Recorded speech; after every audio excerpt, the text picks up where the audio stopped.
नमस्कार, आपण पाहतोय कालपासून या ठिकाणचा विद्युत पुरवठा खंडित झालाय। खारघरचा विद्युत पुरवठा खंडित होऊन तब्बल 15 तासाच्या वर होत आहेत। या ठिकाणी सगळे जनता या ठिकाणी त्रस्त झाली आहे। मोबाईलच्या बॅटऱ्या उतरल्या लोकांच्या, अक्षरशः अशी कंडिशन असताना आपण पाहतोय विद्युत मंडळ आणि महावितरणाने सांगितलं होतं की हा विद्युत पुरवठा सकाळी 6 वाजेपर्यंत सुरू होईल, पण आता दुपार झाली तरी देखील विद्युत पुरवठा खंडित आहे।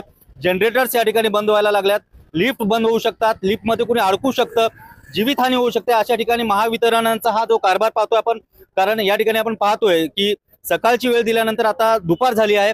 सर, मला एक सांगा की सांगा किती वाजेपर्यंत हा विद्युत पुरवठा सुरू व्हायला पाहिजे? सर, आपण आता केबल सगळ्या चालू केलेल्या आहेत। एकाच ठिकाणी डक्टमध्ये केबल जळल्यामुळे हा मेजर इश्यू झाला होता। कॉन्क्रीट तोडण्यासाठी वगैरे थोडासा इश्यू झाला होता, त्याच्यामुळे आता आपण केबल जी एक आहे ती चालू करून आता आपण सबस्टेशन पर्यंत सप्लाय चालू केलेला आहे।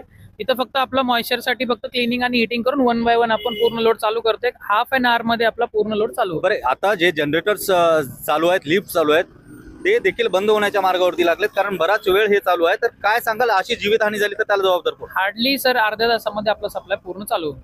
आपण पाहतोय पुन्हा एकदा विद्युत कंपनी जी आहे महावितरणाने सांगितलं की अर्ध्या तासामध्ये विद्युत पुरवठा सुरू होईल। हे पाहणं गरजेचं आहे की हा विद्युत पुरवठा अर्ध्या तासात सुरू होईल का, कारण मुंबई सारख्या ठिकाणी तब्बल 15 तासापासूनचा हा विद्युत पुरवठा खंडित आहे।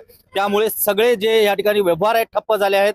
व्यवहाराबरोबरच या ठिकाणी जनता देखील त्रस्त झाली आहे।